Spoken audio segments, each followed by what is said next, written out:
Welcome to The Wire. I'm Chris, and our guest today is Kelly Slater. If you are a first-time listener of The Wire podcast and you enjoy this episode, you will also enjoy our episode with Rob Machado and our episode with John Moore. John is Kelly Slater's creative partner at Outerknown. But back to this episode, here is Kelly Slater. So let's kind of set the vibe here. We're in your house in San Clemente. I'm sitting here next to Action the Dog, which people can follow on Instagram. Yeah, at Action the Dog, yeah. At Action the Dog. And you're laid up on the couch next to me with your foot elevated in a really intricate series of bandages you just put over two parallel massive scars on your foot. Like, I mean, how are you feeling right now? I'm getting used to it. It's been now how long has it been? It's been 2 weeks in surgery. And surgery was about a week and a half after I did the injury. So yeah, it's been 3 and a bit weeks. I'm feeling all right. I've been in pretty good spirits. I got back here, let the swelling go down. Well, I stayed in Africa for about 5-6 days after to let swelling go down so I could travel.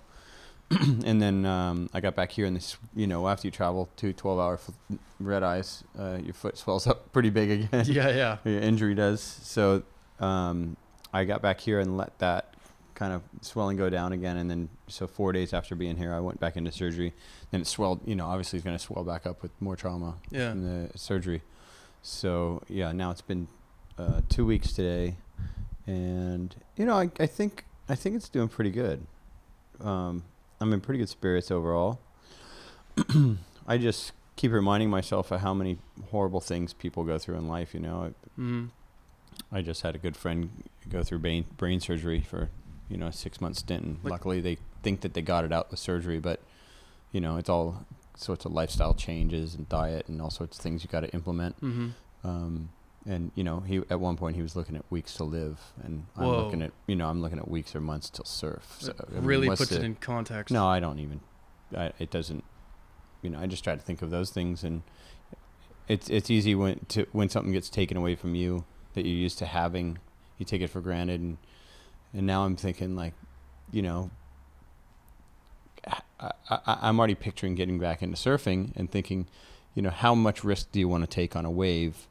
And how much enjoyment can you have from the things you do? I'm already going through that in my head. So I'm thinking, maybe I want to take it easy for a while and not risk getting hurt for at least a couple of years. But who knows, Hey, you could die tomorrow. So I think I think Jerry Lopez has said something like, at his age, you surf today so that you can surf tomorrow. Like, all your surfing today is centered on being able to surf tomorrow. So kind of like you said, you seem like someone who's really aware of mortality. I mean, I've always had that impression of you, that you're very aware of life can go at any time, and it seems like something that is on the front of your mind. Is that accurate? I think it kind of is. For whatever reason, I guess most likely just it's a statistical game, but I just know so many people. But I have had a lot of people I know die, and in all sorts of different ways. From I had 2 friends commit suicide last year. I've lost a lot of friends to cancer, and random things from murders to diseases and car accidents and drownings. I've lost a lot of people in my life. My father died from cancer in the early 2000s. So I had a guy, I was just telling my girlfriend this morning, I forgot to tell you, like 3 weeks ago, the guy who's kind of like my dad from my Barbados family died. And he had a big sort of cystic thing in his stomach, and it exploded, and he died. And he had a stroke a few years ago, so he had some health issues. But yeah, I'm aware of it. I'm definitely aware of our mortality, and I think maybe it's on the front of my mind, not only because it has happened a lot around me, but also because it is a reality. With all the travel I do and the things that I enjoy doing, surfing the place I do around the world, it could happen. You got to be at ease and at peace with that happening, and maybe I think about it a lot, so that I am. Yeah. But it doesn't seem like something that particularly terrifies you. It No, more not seems really. like a enjoy the present kind of a thing. Yeah, no, it doesn't really terrify me. I think dying in a horrible way would terrify me, but I think dying doing something you love, surfing, I don't think is a terrifying thing. Yeah. I mean, it's scary, the idea of drowning, but it's not. I think, looking back at your life, if you could choose, like, okay, you got this much time, how would you want to die?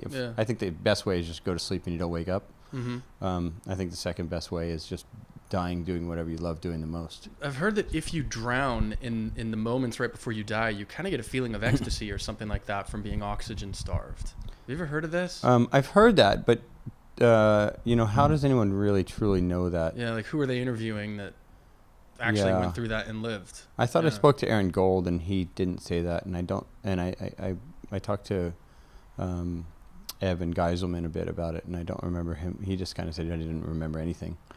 But everyone's experience would probably be different. That maybe comes close to drowning and whatever. I just read this crazy story. This woman, her car broke down in I don't know, Alaska or somewhere, wherever it was. Yeah. Maybe up in North Dakota. It was somewhere cold in the north. Cold snow. And she attempted, once her car got too cold, she attempted to walk like, I don't know how many miles back to a friend's house. And she got like 15 yards. This is a pretty well-known story. I even looked it up on Wiki and stuff to kind of verify it in a couple different sources online. Yeah. It corroborated your sources. Corroborated this. I'm like, this is crazy.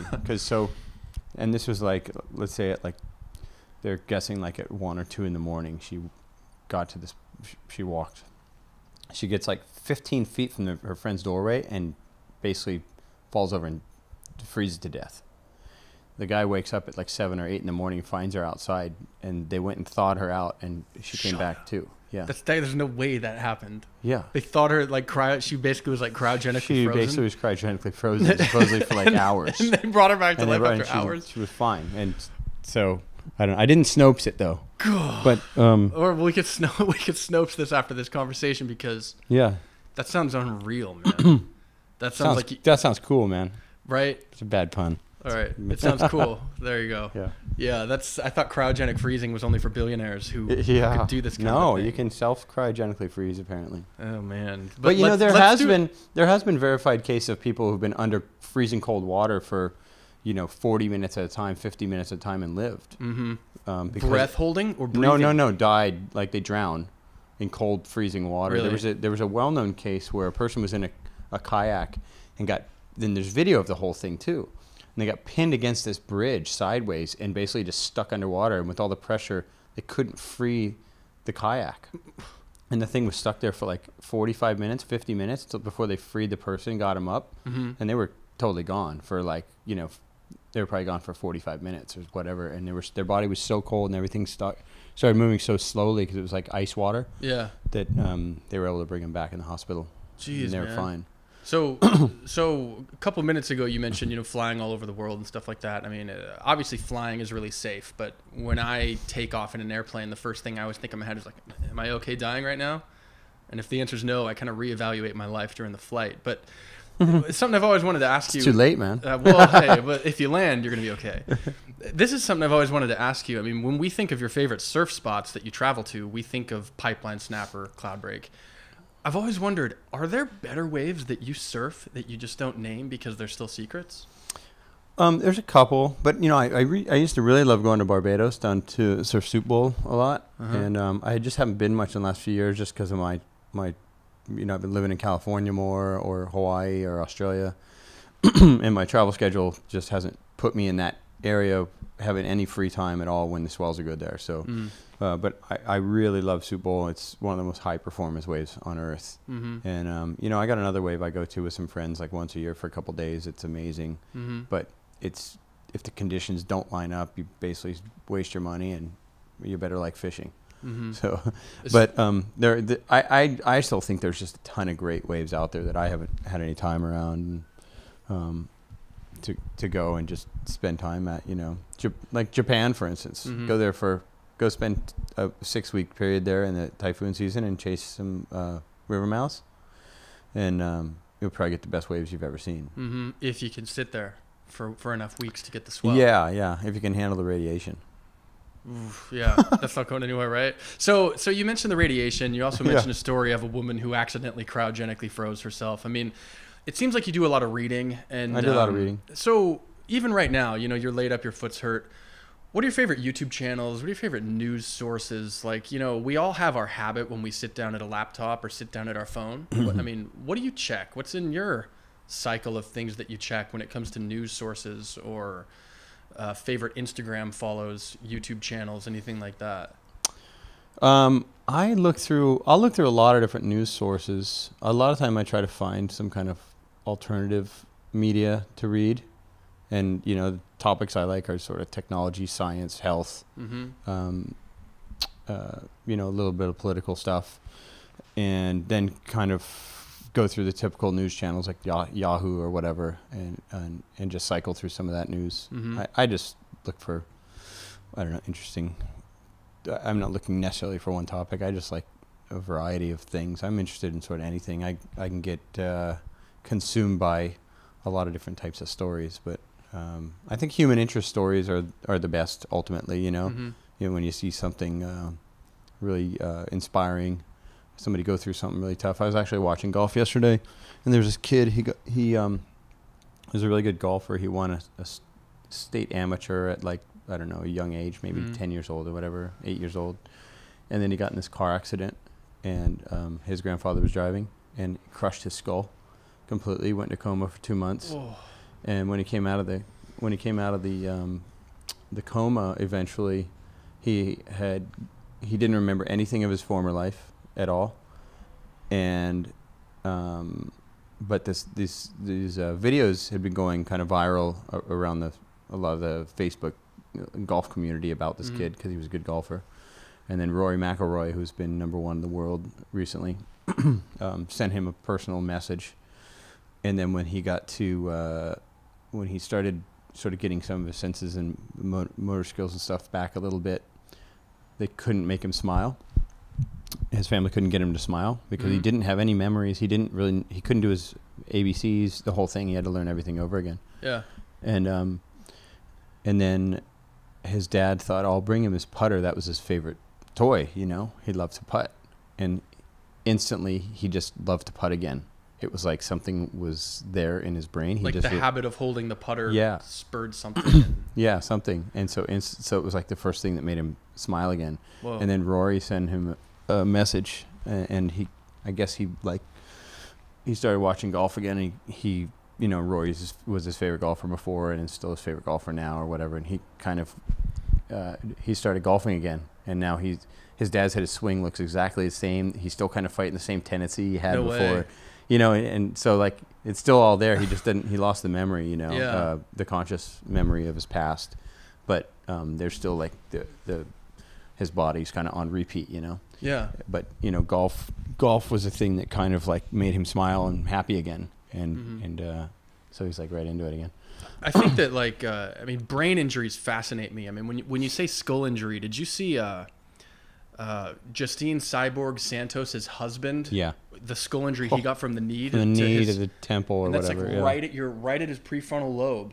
His skull just had a crater in it. Yeah, it was frightening. And just brain injuries. Did he have any brain injury from it? Or he seems like he's going to be fine. Yeah. He seems like he's going to be okay. Either by some stroke of luck or really good doctors. But the x-rays were gnarly. I mean, I'll link them in the show notes for this episode. Freaky stuff. Yeah, well, this kid's, the one I'm talking about yesterday, they showed it on here. Really? And it was more on the side at his temple. And which are softer there, right? Yeah, and it completely crushed his skull. And it cracked through his orbital, across his eye, into his nose, across his face. It crushed the whole skull and broke it in half, literally. And they said, he's not going to make it through the night after the accident. They basically just said, let's just, get him comfortable. Get him comfortable. And then they did a surgery, and the surgery lasted 6 hours. And the doctor said there were so many fragments of bone in there from the trauma, from the break, that it just basically exploded. And they said it became overwhelming, the amount of work they had to do in there to bring it back together. Because they're removing all these micro fragments of bone. And so which ones do you keep? Which ones do you throw out? Which one will grow back together? That kind of thing. So, but I love when you see somebody. I mean, you hate to see anyone go through something like that, but when you see somebody come through that and have a life again and not just be gone, is pretty awesome. So the interesting thing to me about brain injuries is the way that, I read a story about a guy who he couldn't remember his wife's name, but he could walk to the store and walk to his friend's house. The habit of walking the path through his community to his friend's houses he could do, even though he couldn't remember his friends' names. Something that seems to stand out about you is you seem to have really good eating and nutritional habits. So I mean, like your default eating habits seem like they can get you through just about anything. Whereas someone like me, my default eating habit is like a burrito from It's funny that if something like that happened to me, and I had to come back and remember everything and learn everything, my default might go back to my childhood when I was eating Doritos and Oreos. So it's true that you just eat ice cream for breakfast and when I was a kid, yeah, absolutely. It's all true? Yeah, totally. I had such a sugar diet when I was a kid. So how did you change those habits? Is question number one, and then just education number one. So instead of going off on because we've all not school education. Just like actual books and following your bliss or whatever, right? Just learning on your own. You gotta get out of school and then I think start to learn about the things that are important to your everyday life. School gives you a base of education and how to learn things and that sort of thing. But unfortunately, the things they teach in school aren't like how to build a home, how to grow food, how to have relationships, how to understand your mind. Yeah, I mean, how many kids get bullied in school and they don't actually go and take all the kids and sit them down and get them to understand each other and learn the things about themselves that cause them to either be bullied or bully the other kid or squash it or get to understand the other person. Those just aren't skills that they typically will teach at school. They try to squash it and make it not happen. But there's not these sort of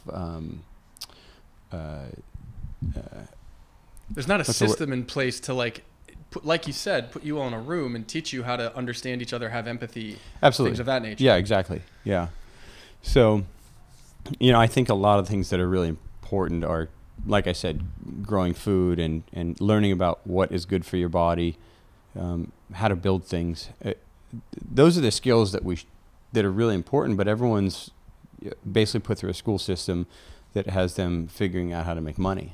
Or figuring out how to solve algebra equations. Which is useful too, in some sense. Well, you got a guy like Rodney Mullen, totally. Skater. Do you know him well? Yeah, I know I'm Rodney. a huge fan, but I've never met him. I know Rodney well. Cool. Pretty well. I mean, I've spent a dozen hours around him in the last few years or something, like just with a couple people and when I was a kid, I used to watch him skate. He was sponsored by Sundeck that sponsored me when I was young. And he grew up in Florida as well. What was Sundeck? I know the brand and I could see the logo, but yeah, I it don't was know just a clothing company, but based out of Florida. A friend of mine started when he's a much older guy, but he sponsored me when I was a kid. He sponsored all of our local surf teams back in Florida and on the East Coast. But yeah, like Rodney is a full mathematician. Like he's on this high level, like kind of mathematician guy. So he helps figure out difficult equations that allow people to prove or disprove theories or whatever. So, I think those things are obviously useful because then you come up with technologies people don't have and have never thought of. And those things are very useful. But I think just the most basic things that every single person needs to know, the stock standard things, aren't laid out in school for us. And the things they do teach us about food, for instance, the food pyramid is it's a joke. It's like meat, dairy, crap. Yeah, they do say eat some vegetables and fruits, but they're throwing the grains totally in there, wrong. and it's like totally wrong. Inverted, right? It's misleading. I think it's sponsored. If I'm gonna, no, that makes sense. It's campaigned by the milk board and by the meat board and meat association or whatever it is. Yeah. So and then why in school why do they have vending machines that are just selling crap sugar? Like, why don't you have access to better foods? I actually talked to our former governor, Christ was his name, Charlie, he in Florida, and he came to my school and did a thing, and I got to spend some time with him, and he's like, kind of asking me what I thought about schooling, whatever. I said, we need to fix food. We need to fix the lunches in this state. Was he receptive? And he was. He's like, what do we do? Really? I'm like, honestly? Like, really? Can we do this? And he's like, let's talk about it. But he was in his last year of his term, and so things didn't come to fruition. But he was actually he seemed very receptive to it, and I was expecting kind of like him to blow it off, and he was like, no, we should get together and talk about this. I was like, wow, that's pretty cool. But it's cool that he was receptive like that. I mean, you look at all. Look, my passion, my love in this life is surfing. Yeah. And I love to go golf. I'm really interested in, like you said, we were talking about MMA before and stuff before we started recording. But you know, my passion is health and reading about health. And there's so much cardiovascular and heart disease and cancer. There's just so many health issues in this country and in this world.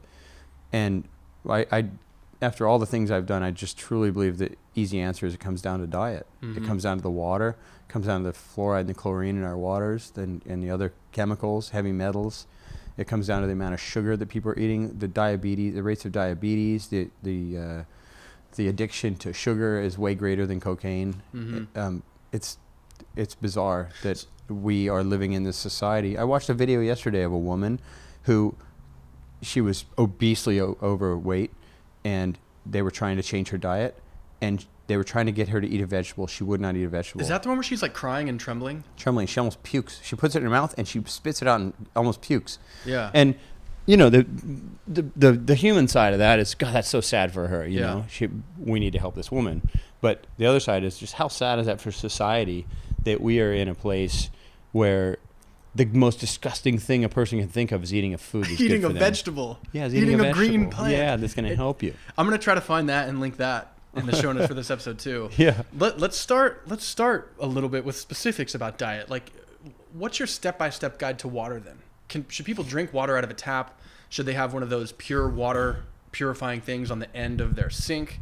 How do you drink water? Like, what kind of water do you drink and why? Well, if you had a great stream right next to your house, that'd probably be the best. You know? Which most of us don't, unfortunately. And even if you do, it's probably infested with cow feces and runoff from pesticides and stuff. Or it's sedentary water that hasn't moved because there's a dam. Every single river in this country is pretty much dammed. Yeah, we have some issues, and water is one of them. Air quality, water quality. You know, the number one thing you need to live is air. The number two thing you need is water. So what water do you drink? Do you still just drink out of the faucet because there's not a better solution? No. Because I know you don't want to buy bottled water. I don't want to buy bottled water. You know, when I first got into thinking of, you know, sort of learning about water and stuff, I'm like, okay, I got to just drink bottled water. And then I got into learning about plastics and bottled water, and I'm like, okay, I got to get most of that's a scam anyways, because it's just tap water that's been sort of minimally filtered and put in a plastic, and then water is great at eroding things and over time, and plastics break down, and so you put heat and light to plastic and it breaks down into your water, so then you're getting the chemicals from that. It's like every time you think you have a perfect stew. Yeah, it's a perfect stew for breast cancer for one. So you haven't found a solution yet? Well, no, the solution, I believe the solution is a great filter on your tap water at your house, because it's accessible to everybody, and you know, it's the easiest solution to not create more pollution. And you know, I do believe there's filters out there that can get rid of most of the stuff, or if you could distill your water and then re-add the chemicals back in. A lot of people are critical of distilled water because it doesn't have the chemical makeup that you really need, and it can be acidic for your body. Am I right that to distill it, you just boil it, right? It's just boiled, basically, yeah. But if you boil water and then drink the boiled water that didn't disappear as steam, that's the best. Like if you drink the precipitation from the ceiling. No, that's the only way you do it. Because if you drink the water that was boiled down, you've actually concentrated the stuff in the water. It didn't boil away, unless you're killing parasites from a stream and whatever. But you know, if you boil water to distill it and then you drink the water that's sort of left over in the boiler, you know, that's actually just going to have a higher concentration of crap in it. But, so I think do your research and find a great sort of like 7 or 8 stage filtration system for your house. The best thing you could do is honestly invest in like a $20,000 filtration system for a whole home unit. And I mean, I think that's more important than a car. Yeah, that's an interesting way to look at it, because you're actually putting the water in your body. Your car, you're just driving around running errands to places that you don't even really want to be at. Yeah, you could hitchhike or get Uber, you know, whatever. Right. So what about like breakfast? Like, what do you eat for breakfast? Most of my breakfast consists of a smoothie of some sort, like a green smoothie usually. So, you know, it's just a base of like probably coconut water and coconut meat, some almond milk or hemp milk, and then banana, and maybe, you know, flavor-wise, I'll put something in like some peanut butter, almond butter. Yeah. Just to kind of texture it? Give it a flavor. No, to texture it, I usually, I'll usually add some kind of powders, like greens powders, but then I'll add lettuces and broccoli and all sorts of greens too. So what does it taste like? Are you taking it like tastes medicine? Good. I enjoy it. Oh, I think it tastes great. I prefer it over anything else. So you give it to like a house guest in the morning. Does but you can put cacao powder, raw cocoa powder in there, and you know, if I want to do one that people just think tastes good, I'll just take a coconut, I'll pour the water out, I'll get the meat out, scoop that out, I'll throw, you know, a handful of almonds in there, grind it all up, a banana, maybe some cacao powder, and yeah, just grind that, and then throw some chia seeds in it and let those kind of soak, and then you're getting your fiber, you're getting some essential fatty acids. For anyone who wants to get into that, is there a specific brand or type of blender you recommend? Yeah, what do I got? I got the do you want me to what's it called? Blend Tech, is that what it is? No, I got a Vitamix. But Blend Techs are good too. Vitamix and Blend Techs. But I think I have 3 Vitamixes that I own, maybe 4. Just around around different places that I live, yeah. And then if you'll let me get detailed on this too, just because I'm curious about the actual habits that drive your well-being. What do you eat for lunch? What happens at lunch? You know, I'm not like anal about this whole thing, you know. I mean, I'll eat what everyone else eats a lot of times. So if your friends are going to McDonald's, but if I'm gonna go make myself a lunch, I'll go probably to a health food supermarket. I'll make a salad and maybe put some kind of fish on it or something, you know, some tuna or something like that. But I mean, if I'm trying to have just a healthy day where I feel good, my body works good, I'm gonna try to have big salads and soups, stuff like that.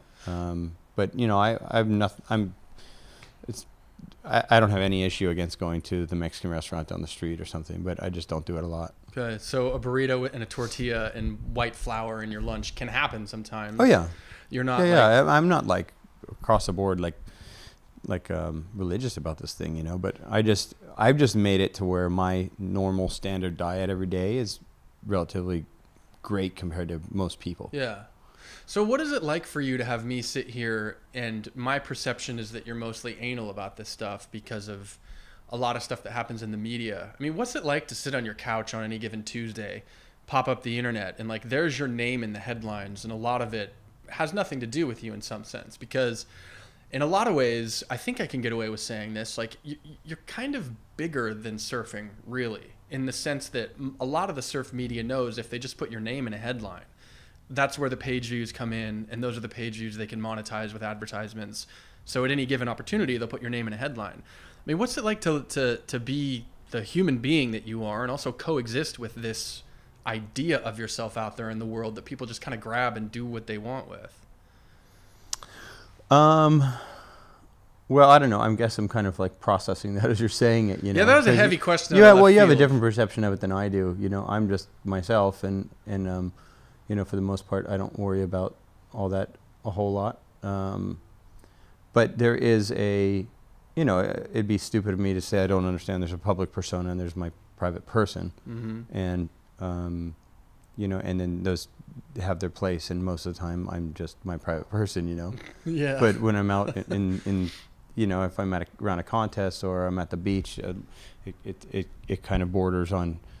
It can border on both of those things, you know. So there's a certain. I think when there's a certain number of people who know who you are, there's a certain amount of protection you try to give yourself, and you know, unfortunately, occasionally you can come off as an asshole because you're just being protective of your own space. You don't have time for people. Yeah. Not meaning you don't have time for people, but you don't have all the time that you would normally want to give to each person. You can't possibly please everyone's expectations.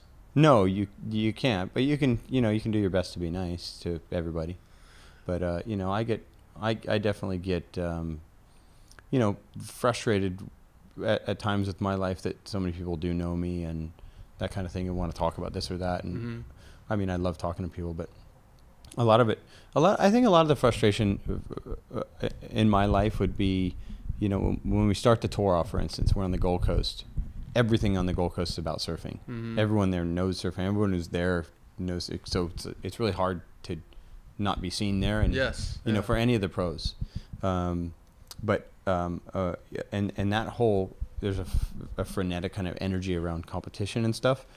And so everyone wants to come up, get their picture and get a quick piece of you, but they don't want to know who you are at all. They don't want to actually sit there and just say, hey, let's have a conversation and talk. A typical response is, no one's ever going to believe me. My kids aren't going to believe me. My dad's not going to believe me.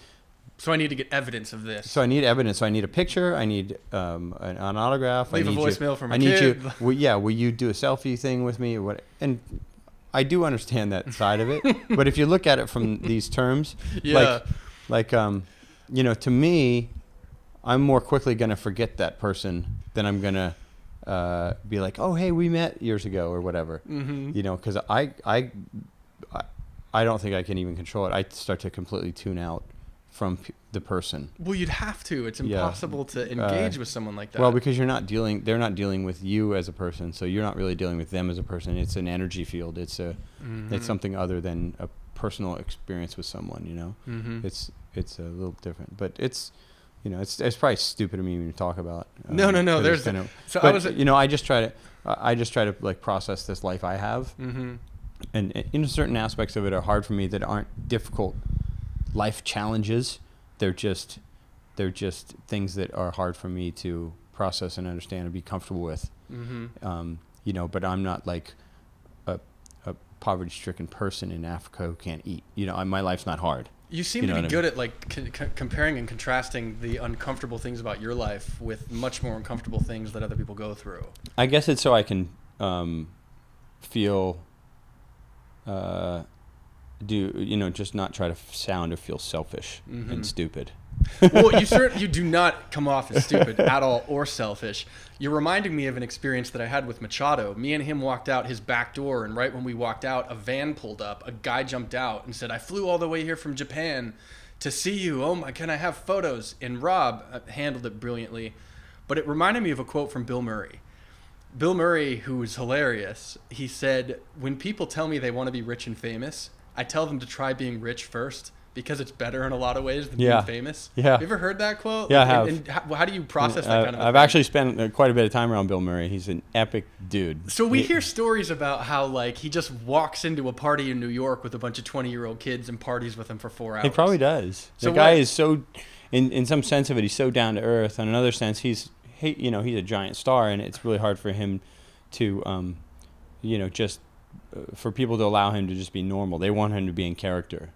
Probably very few people know him as a person. Yeah. But he is so entertaining and so fun to talk to. And I actually did, I play golf tournaments that he plays once or twice a year. And I did we walked into the media center one morning before we had to play, and we ended up doing 2 or 3 interviews together. And you're sitting in a chair, he's sitting in a chair, and you're both being interviewed at the same time? At the same time, yeah, like radio stations or whatever, podcast kind of stuff. And we just, I think 2 or 3 of them, we ended up just going, let's just do them together kind of thing. And one of them was these guys, this surf kind of podcast news thing that these guys do up in San Fran.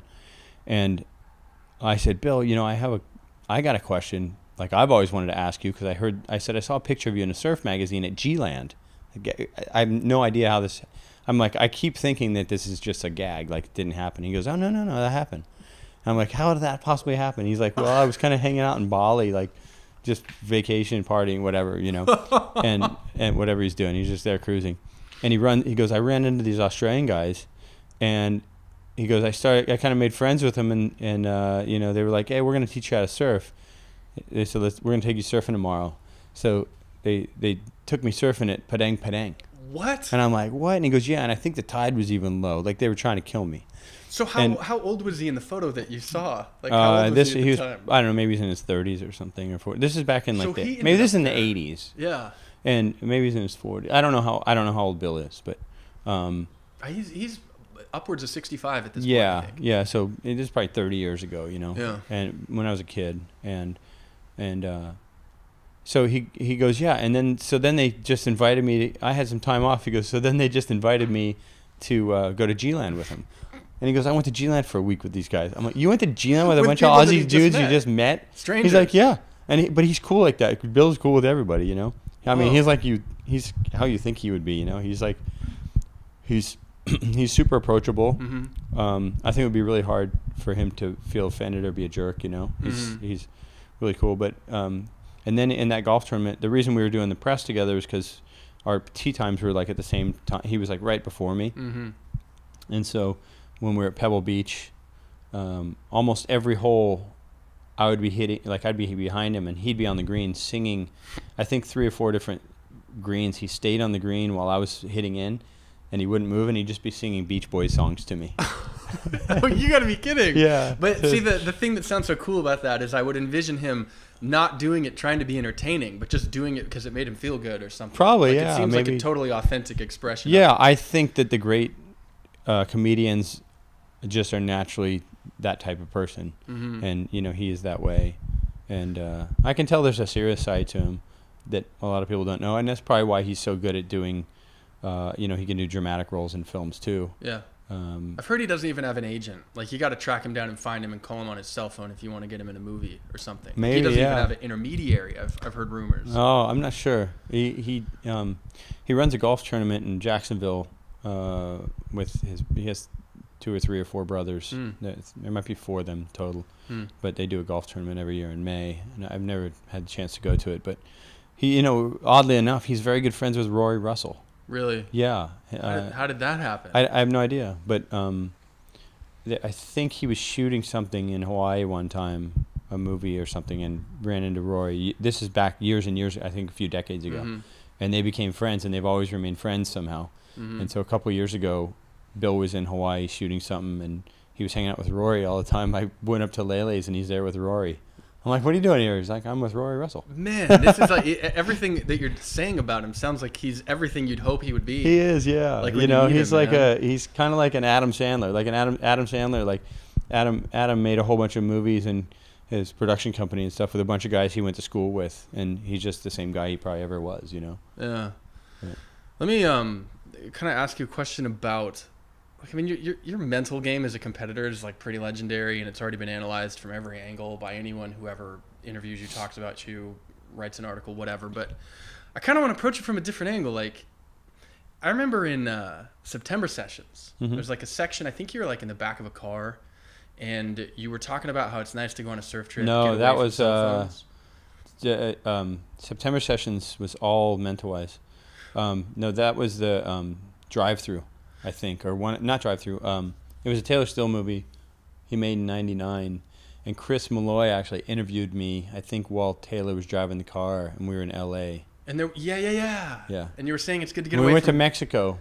We went down to surf Barra on that trip. My little brother went. Before it blew up. Yeah, and it was Taylor went and Jack Johnson. Actually, there's a funny story about that, because on that trip.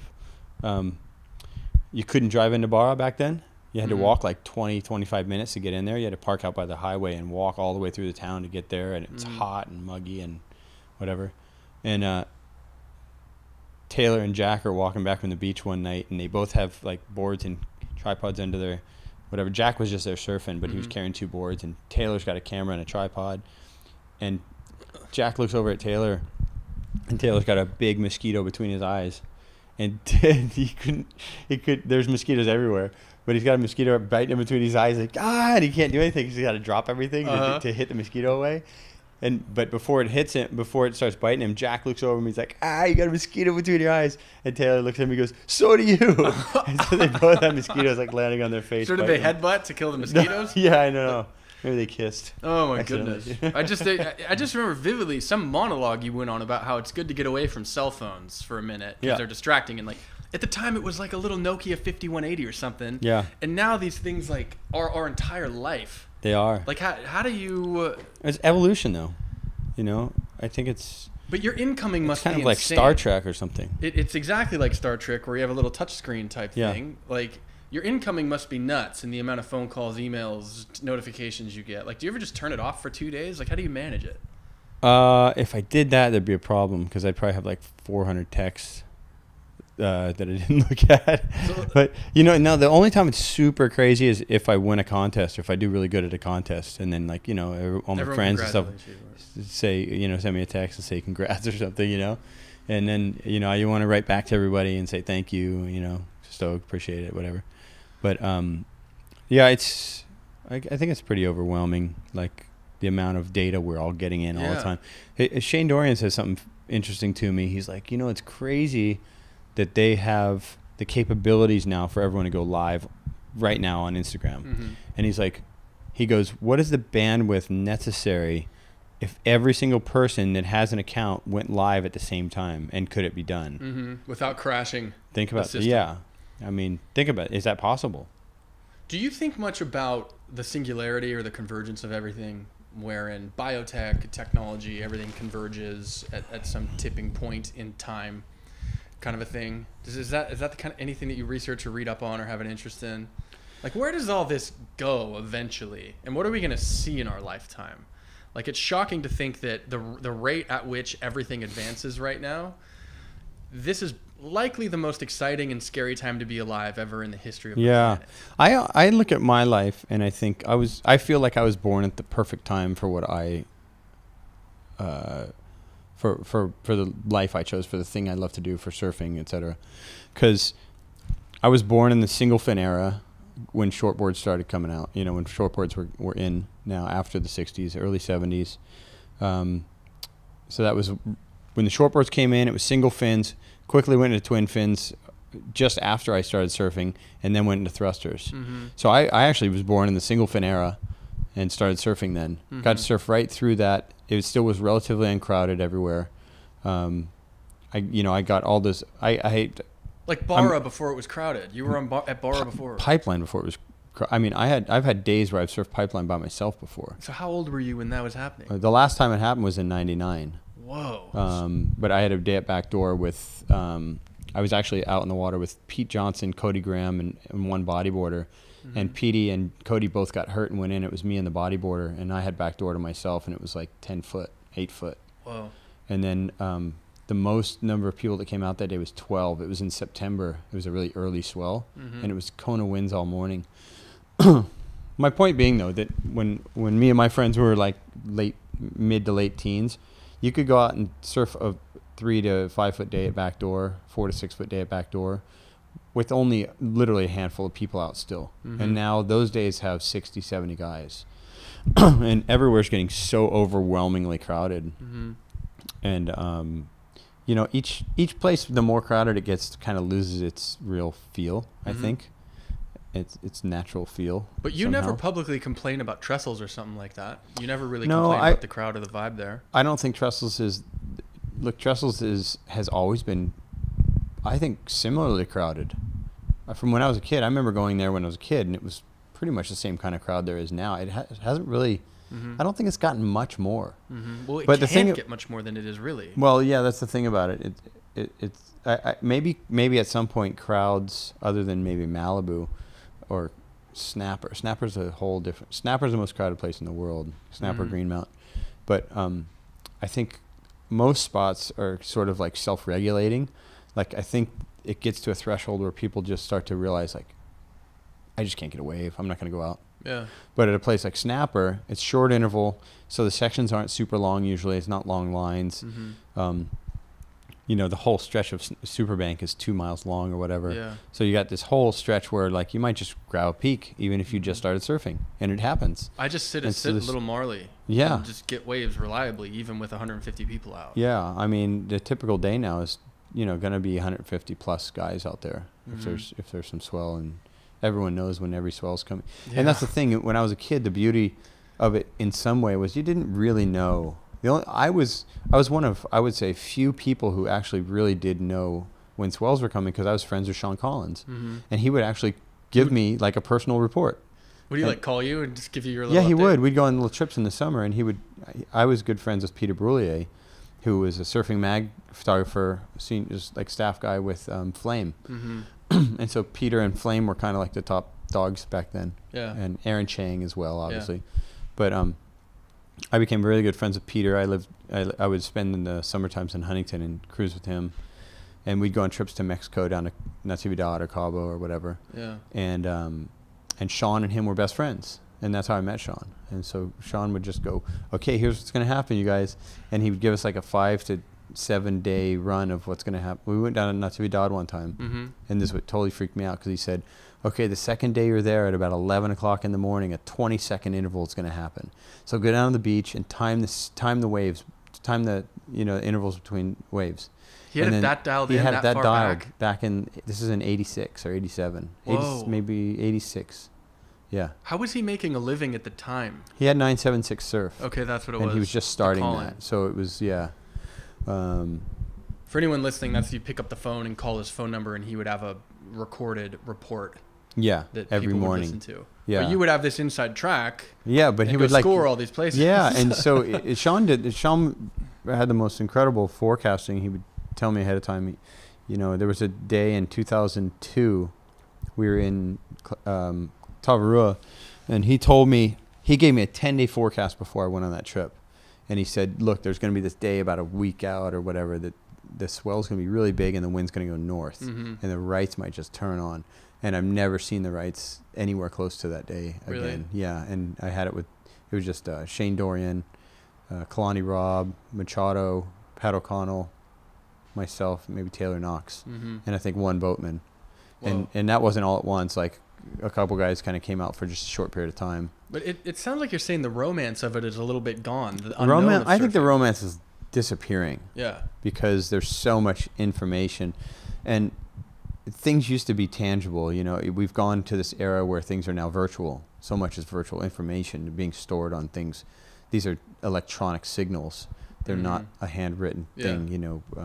I follow a bunch of people that do calligraphy on Instagram because I just love the way it looks. The flow to it and the passion they put into these little shapes. Do you have a favorite account for that stuff people could check out? Any idea what your favorite calligraphy account is called? Like that people could look at? I don't know. You can just Google look hashtag calligraphy. Yeah, hashtag any. But I had this girl recently, this Australian girl that I follow, and I don't know what level she's at, but I just saw that she makes things for people sometimes. So I texted her the other day and I said, "Can you make something for my girlfriend's birthday?" Like 2-3 weeks ago, and so she wrote this thing out and sent it to us, and it's just really cool. She did some art on there and stuff. But yeah. Her Instagram is @CharlArtScript. Cool. Anyway, so what's that like when you have access to basically everyone? Like you can text or hit up anyone in an Instagram DM and be like, "Hey, it's Kelly," and that's pretty cool access to have. I could maybe DM this person and then in theory, anyone could have that. I mean, I get hundreds of those all the time. I mean, whatever. I get probably 50 or 100 of those a day. Maybe let's give a little how-to guide. If someone sees you on the street, how should they meet you or say hi to you? If someone sends you a DM, how should they say hi to you in that? Because you've already said before that when people come up and it's like, I need evidence of you. That I was there at Mount Rushmore kind of a thing. Yeah. What's the right way to go about it? Do they introduce themselves? Do they just walk up, give you a high five? Do you prefer just like a salute from a distance and you'll salute back? What's the best case scenario? I don't know. Maybe you need to trust chemistry, because some things just work and some things don't. Because everyone's always in some sort of mood, good, bad, whatever. And then whatever's coming at them, they either accept it or repel it, right? So like the other day, yesterday, I got a DM from somebody. I have no idea who they are. I just was reading through the ones I have, and it said, "My son's 6 years old. He does a podcast. You're one person he really loves to talk to." I'm like, bang, straight away. I just here, email my publicist. I want to set up this call. This would be great. It's super cool. He's 6 years old? Yeah. And does a podcast. And I thought, how cool is that, That's cool, yeah. Like some stories just make sense for you and, but I don't know. I think just be normal, be authentic. I think anyone who's authentically them, it's not hard to go talk to anyone on earth. And So trust chemistry, like if you say hi and you guys get along, you know, it's like if I meet some random person out there at a taco shop and I'm getting along with them, we'll talk. If I'm not getting along with them, we part ways. Exactly. And there's no reason just because you're you to try to force it. Dogs do it the most easy way. They sniff each other's butts. They either like each other, they don't, and it's easy, and they're done. They both know it. So let's give a disclaimer here. Don't sniff your butt, and also don't try to cryogenically freeze yourself, because we don't want people doing these things and then having it be our fault. So don't be cryogenically frozen while you're sniffing a dog's butt. That's definitely something people. But they do. You know, I always trip out. Like, how do dogs know? They just. Yeah, they know. What is it? Pheromones. What is scent. it? Yeah.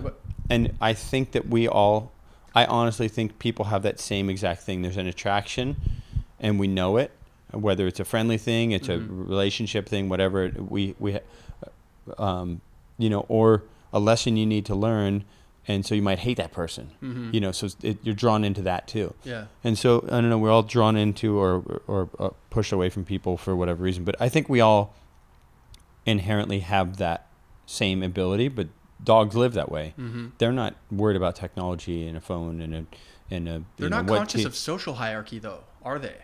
Like in the sense that they wouldn't try to force an interaction with a dog who's more famous or gives them more social credibility to post a photo with the other dog. Yeah, it's purely a chemistry thing. Yeah, it's purely a chemistry. They only operate at that level. My dog has no idea who I am or what I do. She just sitting here. She prefers my girlfriend because she feeds her more and she takes her on more walks than me. But she loves me too. But she knows that that's her better relationship. Yeah. You know, and I don't take it bad. It's what it is. You know, because it's just a dog, and you don't have that expectations of a dog. But you know, dogs don't get their.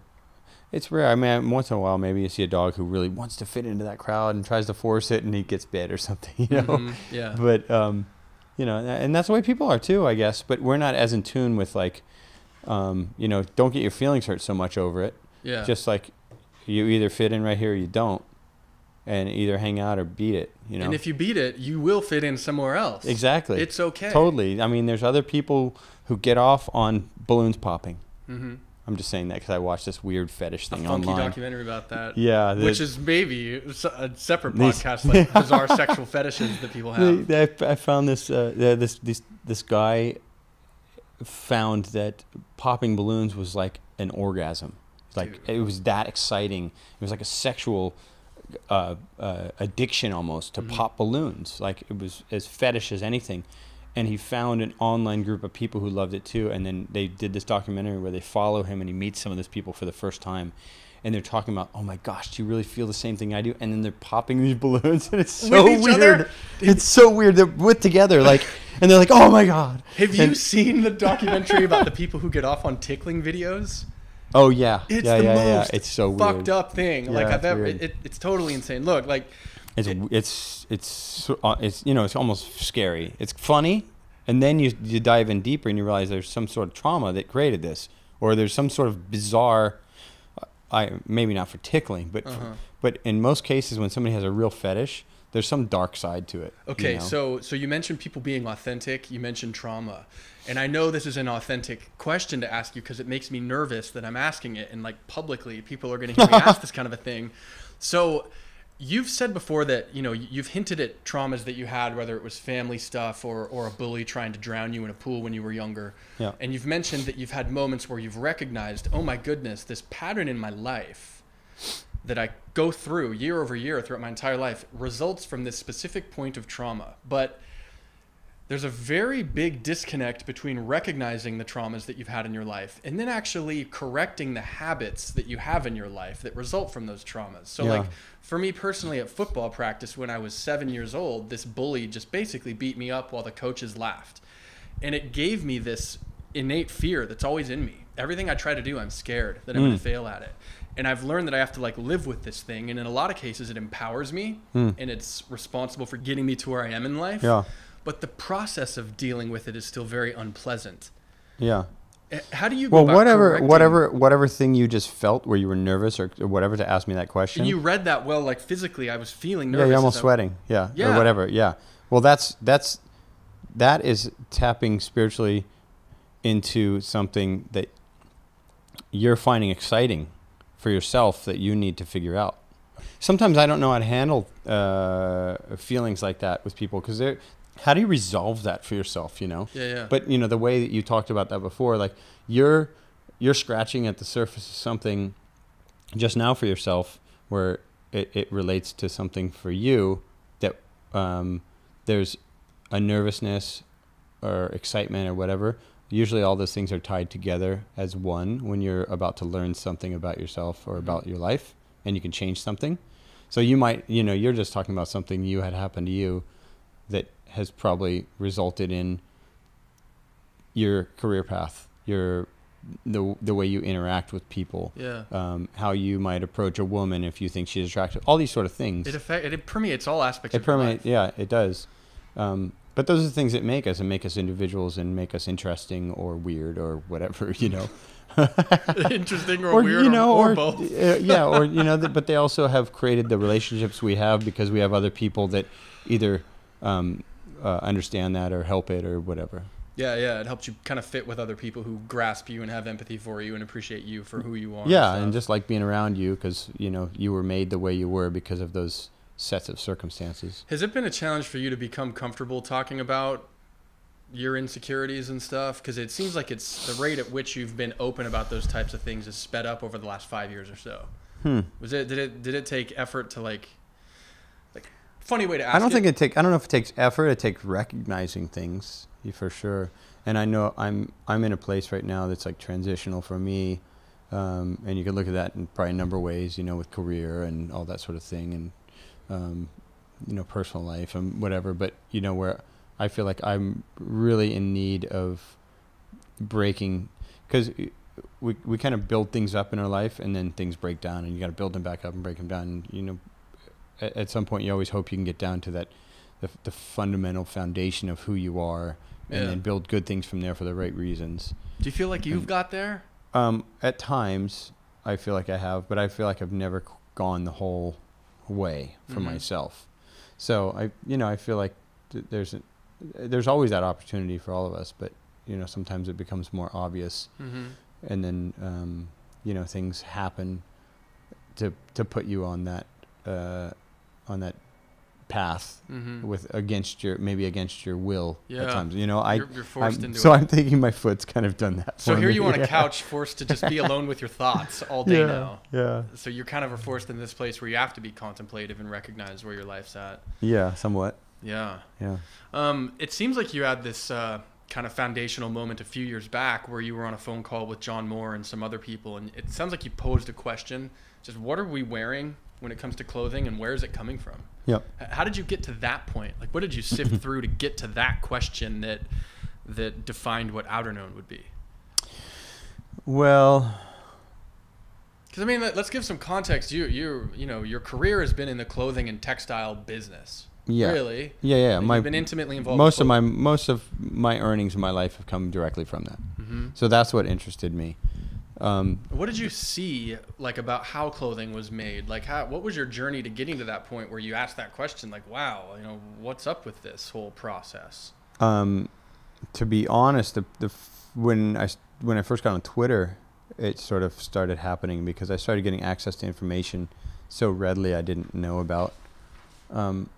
And his name is failing me right now I'm just totally blowing it. Jim something. He runs a thing called Nike Sweat, where he was basically challenging Nike at their production facilities around the world, in Indonesia and China and wherever, to do things the right way and take care of people the right way with living wage and these sort of things.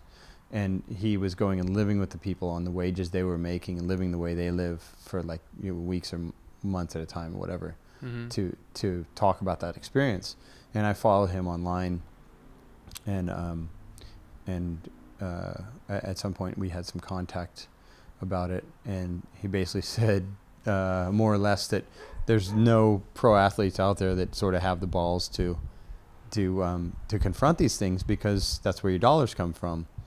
And I just thought, wow, that's a great challenge. Did you feel like he was like, you were issued a dare? No, not like, necessarily. I dare you to be no, the because guy I that contacted him, Oh. and he was saying more or less like, you know, respect that you've even decided to have this conversation with yourself. And I thought, wow, this, you know, as I've dug a little more, you see how you know, dirty the business can be, and how there are people who you know, pay the consequence for your cheap clothing and the cheap labor. And, you know, that may be somebody who's forced to work hours against their will with no insurance and, you know, maybe not even a good toilet facility, and they don't have access to their own passport because it's heard stuck. that. They literally will steal their passport so they can't go anywhere. They can't leave the country they've been brought into to work for 15 hours or 16, 18 hours in a day. You know? Yeah.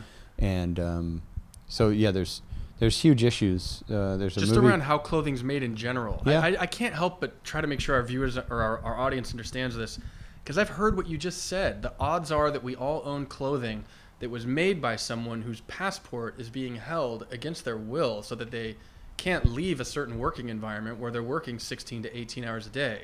Yeah, I mean, I don't know what a good metaphor would be for that, for something else you have, but imagine if, like, your bike and your car and your computer were stolen and now you own it because someone got it for free and sold it to you for cheap. Mm-hmm. And maybe that's a little bit of a stretch, but, you know, the idea, think of the things that you own, the things you're wearing, Yeah.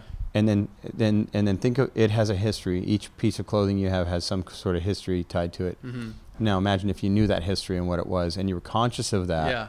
And because you were conscious of that, you had to make a choice based on what it is you want to wear and how do you feel about that.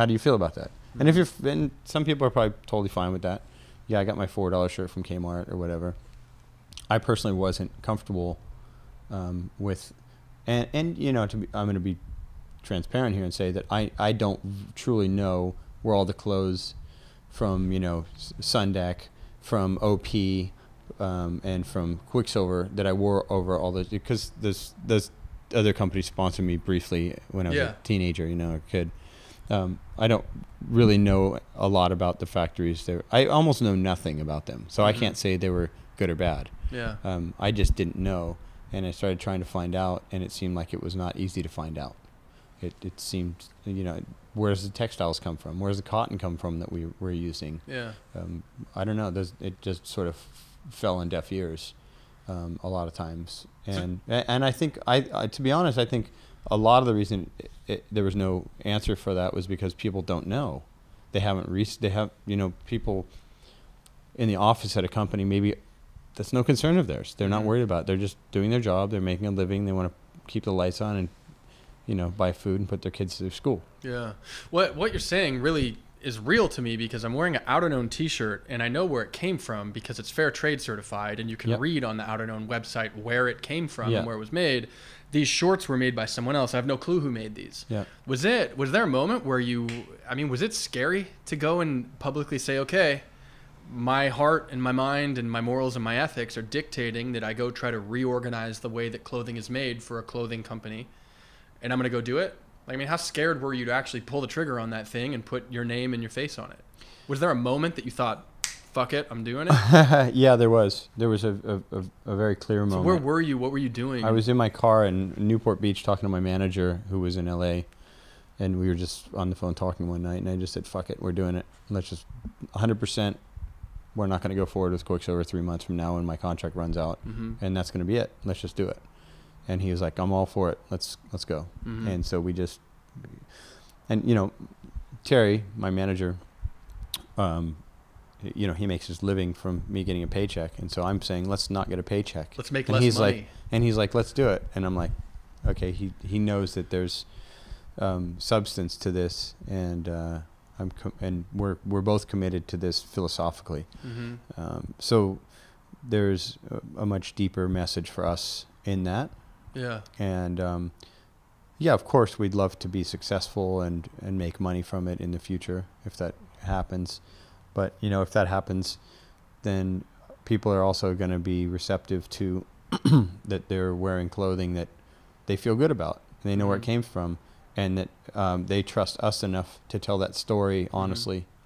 And or besides that, they might just like the clothing. You know, that's it. And everyone who's got it so far said, we love the clothing. You know, the issue for us has been price. We got a lot of pushback on the price at launch.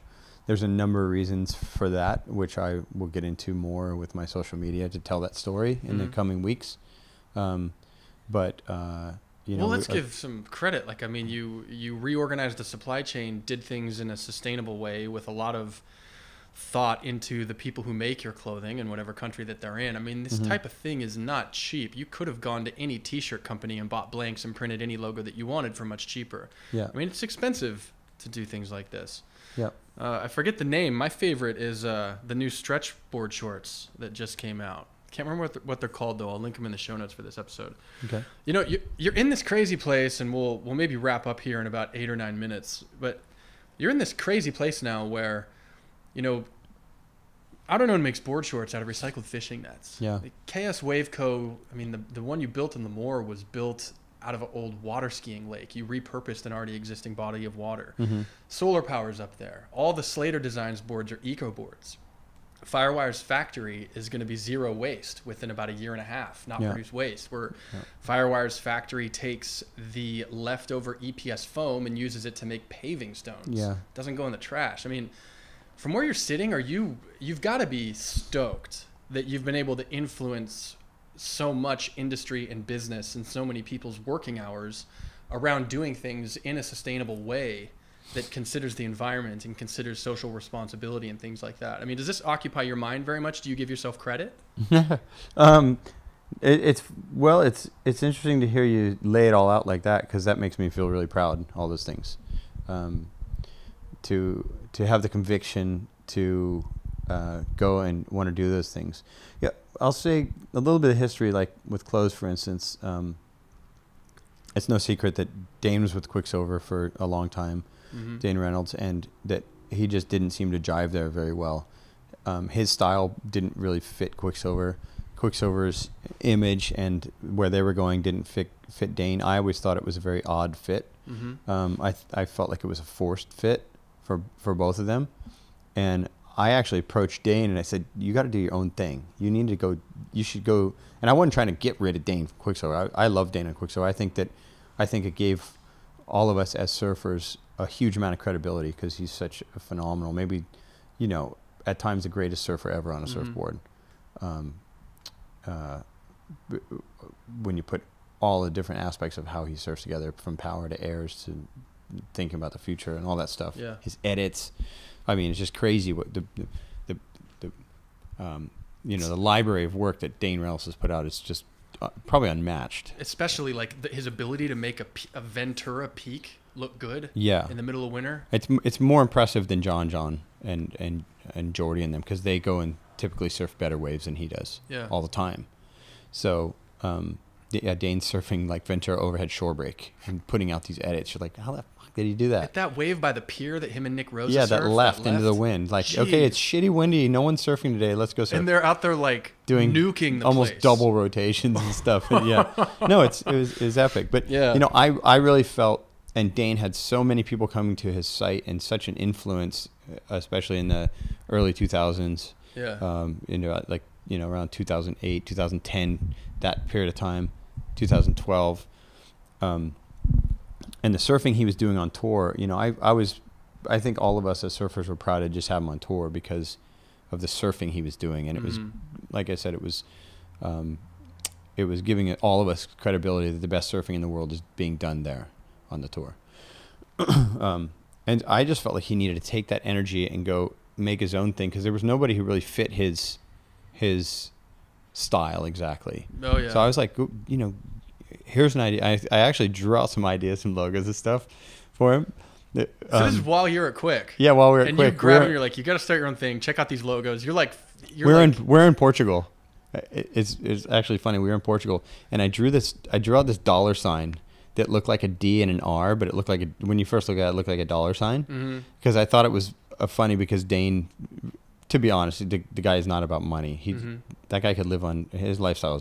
He doesn't need money.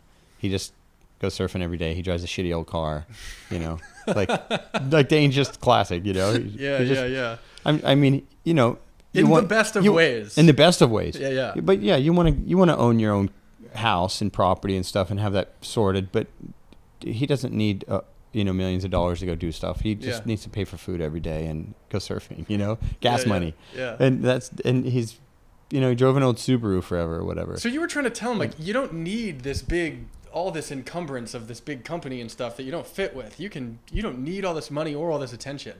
You were just trying to tell him, like, you don't need all this. Yeah. Just go do something that represents you. You'll be fine. Yeah, totally. And he was receptive to it. So he, I think it planted a seed, but I don't think I think he was probably a little skeptical of me. Like, what's he doing? He's trying to get rid of me so he makes more money or something. But it really wasn't that. It was, yeah. I just thought it would be so cool if Dane just he's so counter in so many ways to the culture. Of like being a sponsored pro surfer and being on a world tour. Is it fair to say he's kind of the antithesis of you? Like, you guys are opposite sides of the spectrum, really, in terms of image and where you fit and stuff. Yeah, in a lot of ways, we probably are. And so for whatever reason, I don't know Dane's feelings, but I've always had a real affinity for what he does and really understood where he's at because of that, I guess. And that's all perception by people. You know, that doesn't mean they know who we are. It just, that's the perception people have of our image. And, you know, so there's a lot of stuff about Dane that I really have admired and sort of envied. You know, I'd rather, you know, a lot of times I was like, I'm thinking in my head, I'd rather my image look like that or be like that because that feels more real to who I am when I go surfing every day. You know, if that makes any sense. No, it makes sense because he's able to just sort of wake up and look like he just rolled out of bed and wear the same Vans over and over. And it looks like he just sort of hangs out in Ventura all day. Yeah. And he's like totally unaware of his fame or celebrity. Yeah.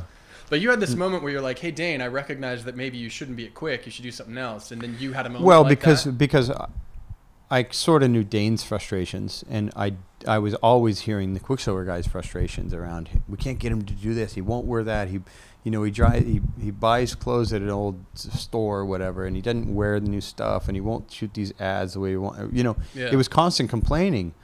And, you know, I talked to one of the bosses one day, and I go, you guys are paying this guy so much money, and you're trying to force him to do something. I'm like, you're paying him this much money because you see the value in Dane Reynolds. I said, either do Dane Reynolds or get rid of him. Is that why they started that Dark Fantasies or whatever line? I don't know. Did you influence that? No, I don't think I had anything to do with that. But I just said, and there's no right or wrong, but the wrong is trying to make Dane do your thing. Like, it just doesn't make sense. Like, let him be who he is and find the value in that because even the people who love Dane for who he is and what he's about, they're not buying your clothes probably because they relate more to Dane and the stuff he just bought at the Salvation Army, you know? Yeah. And so you need to go and do that, like do his style or his thing or whatever. And so then it became obvious that Quicksilver wasn't going to do that. Dane wasn't happy there. Yeah. And, you know, and Dane's been very public about that, I think, with his Chapter 11 movie. I mean, there's a lot of, there's a lot of messaging in that maybe wasn't great. Towards somebody who did a lot for you. Yeah, because they did a lot for him. Yeah. I think, you know, I'm just from the side of things where I just think I need to be appreciative for the things I learned there and what it gave me. Which publicly you've done a great job of conveying. Well, I think that's important. You know, you just need to respect those things you went through because you chose to be there, you know. And, but I felt like, you know, if Dane did this, I wanted him to call it Thrift Store. The brand? Yeah. And so you're in Portugal and you write this dollar sign with the DR. So it's like a dollar with a line through it. So it looks like a T and an S, but it also looked like D's and R's. And I was like, this is like hidden meaning Dane Reynolds, but Thrift Store is like your clothing thing. And so this is my whole idea. And so could I get you to sketch out that logo and take a photo of it? Yeah. Well, it just looks like a dollar sign. Yeah, but I could sketch it again. But I just thought this would be so funny because he'd be Dane would be making fun of everything in not a disrespectful way. You're right. But they were my ideas, not Dane's at all. But, you know, and I think he kind of like uncomfortably laughed when I like pitched it to him. but I was authentic with it. You know, I think I was coming from a place that was like, it would just be so bitching to see someone do this. Yeah. And the only other person I've gone to and said you should do your own thing was John before he signed his contract with Hurley and before all that made sense. And you know, that I think that fits him really well. And I think that he's really happy with it. And I love Bob Hurley. Mm-hmm. I think he'd be great guy to work with. And or huge whatever. hats off to him for the success he's had and the risk that he took Absolutely. with Billabong and all that. Totally. Yeah. He knew the business and the infrastructure, and God bless Bob. He went and just went bang. I got a $60 million company overnight. It was all, it's an awesome play for him. Yeah. And he's has so much success. He said to me, he goes, actually probably not a lot of people know this, but he came up to me when I was just about to be between contracts with Quicksilver about maybe 6 or 8 years ago. Yeah. And I was living in Santa Barbara, and Bob drove up one day. He said, I want to come up and talk to you. Did you know it was going to be about work? Yeah. Yeah. Somewhat. Yeah. Cause he said, contracts, whatever. So he came up and he said, I'd love to sponsor you. And I was like, oh, cool. That's really cool. You drove up here to just come and deliver me that message. You're the boss just drove up here and told me that. How cool is that? Yeah. And he said, he goes, I don't know exactly what you make. I think I do, but I think you're worth double. And so I want to offer you double. And I'm like, whoa, that's amazing. Let's do it, or whatever. And so you said yes. So, huh? So you said, well, not exactly. Not like. You just expressed I just said, enthusiasm. look, I'm interested to talk. Yeah, of course. I mean, look, if somebody comes to you and says, I'm going to double your paycheck, what are you going to say? It's easy to start nodding yes. And when it came to putting pen to paper, Bob never formally made me never offered me a contract. Okay. But I ended up making a lot more money from Quicksilver when I re-signed. So did you thank Bob? Because I you go completely to thank Bob. Oh, Bob offered me that? There was, there was things happening behind the scenes that were letting that be known, with my management and stuff.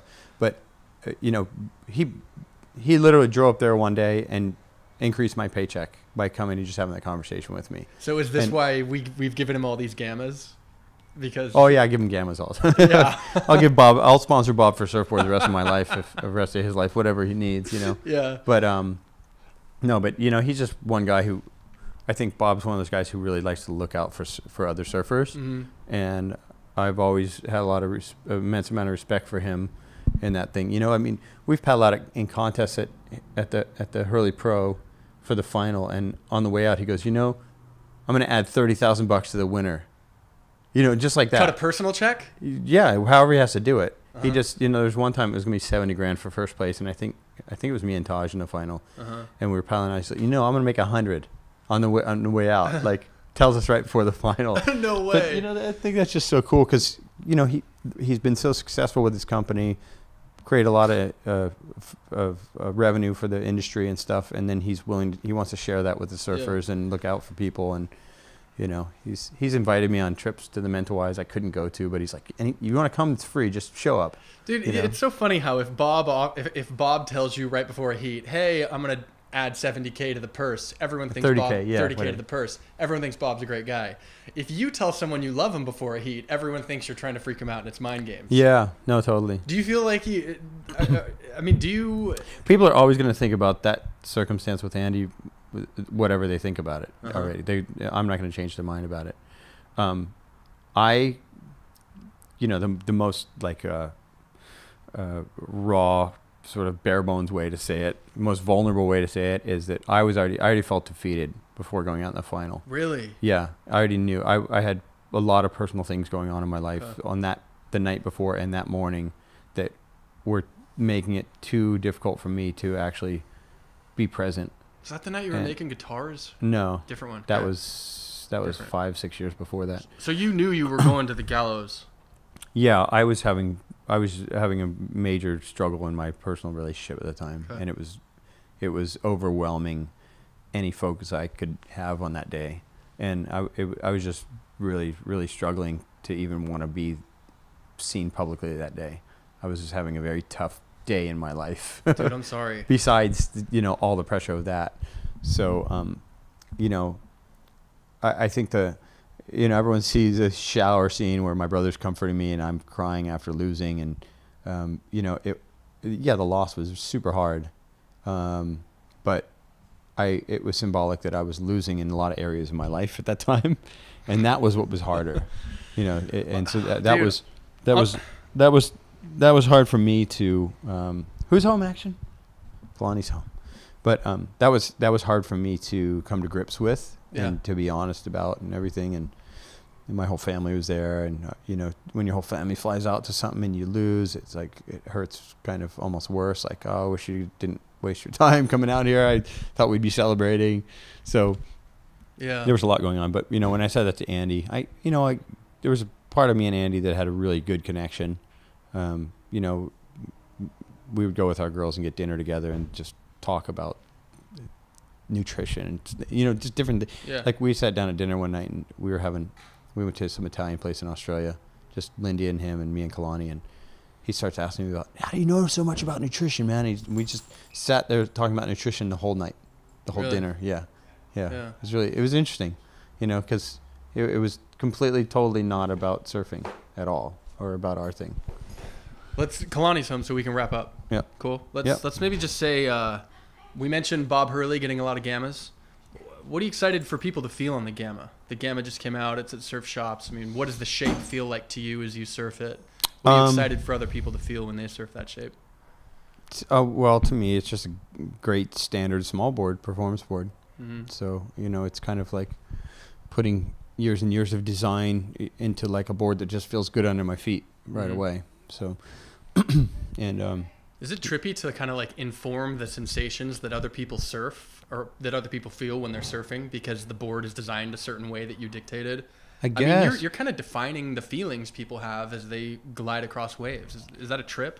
Maybe you design the feeling of the equipment, but you don't know what someone's real sensation or feeling is inside of when they're surfing. So, you know, they might be discovering something completely, totally different about the board, about where they stand and how they ride it than I am. Uh-huh. You know, because after so many years, you get really set in your ways of how you ride a board and how you surf and where you stand, and you know the lines you approach different maneuvers from and stuff. You know, the angles and all that sort of stuff. So everyone's got their own unique way of doing that, and so they're probably pulling things out of the board that I'm not, you know, for themselves. So, you know, their description of the feeling might be a bit different, at least in the details. It's kind of like a song, right? Like you write a song one way and everyone interprets it a different way. Yeah, there was a singer I used to love that didn't put his lyrics in any of his albums, and I really wish I had him, you know. And I ended up reading this interview with him, and he said, you know, everyone thinks they hear a little bit different word. It might be a different word here and there, a few words in a song, and so the meaning of that song is unique for you. And so I didn't want to change people's meanings of what they thought the song said. But then you got, you know, nobody can sing your song properly because they don't know your lyric. Well, no one can surf your board like you do, but yeah, let's not give them the lyrics then. Let's not offer any more explanation for the gamma. Let's just close with a couple rapid fires and word associations. Is that cool? This might be a fun way to send off. Last time you got vibed by a local? Oh gosh. There's one. I won't completely throw him under the bus, but it was north of here. Okay. Somewhere north of San Clemente, and I got my tire flattened. And luckily they didn't stick a knife in it, but and also luckily I had a compressor in my car, so I was able to get my tire reinflated before I got my wetsuit off. But yeah, that probably wasn't the last time I got. That was a few years ago now. Okay, but, so lesson learned: always keep a air compressor in your car to pump up your tires when someone flattens them. Yeah, or don't do that. Or just don't surf spots that people don't want you to surf. No, just don't do that to my car, because I'll just start giving surf reports on my Instagram to your spot. That's good, man. You have a pretty big stick that you can hit back with if someone messes with you. So that's good. I like that. Yeah, I haven't done that though. Golf or jiu-jitsu? One or the other. The rest of your life, you can only do one. Oh, really? Probably golf. I won't get as hurt. Okay. Trapped on an island with Eddie Vedder or trapped on an island with Jimmy Buffett 30 days? And it's not Tavarua. You guys are roughing it.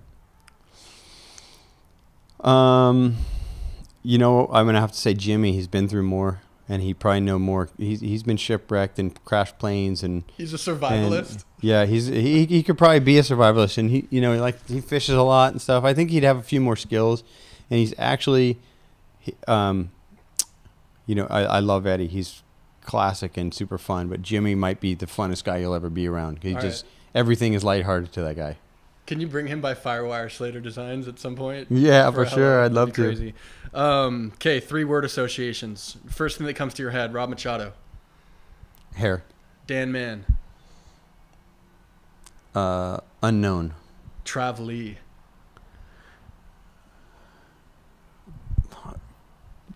I just have to say black. He always wears black clothes. He always wears black. He always wears black. Yeah. So black is not like a mental thing or anything. All right, cool. Last question. Tonight, it might be. You can send a text message from your cell phone. It's going to reach it's going to reach the cell phone of every person on the planet. What's that text message going to say that you send from your phone immediately hits the cell phone of everyone on Earth? Trump with a question mark. Like just, and that's not good or bad. It's just, what do you think? So you want answers? I just want answers. All right, cool. What do you think? I just want a popular thought process. Kelly, that was heaps of fun. Thanks. Thanks, man. And that is it for this episode of The Wire Podcast. You can find show notes for this episode at firewiresurfboards.com/the-wire. And if you enjoyed this episode, you can rate it 5 stars on iTunes. We'll see you soon.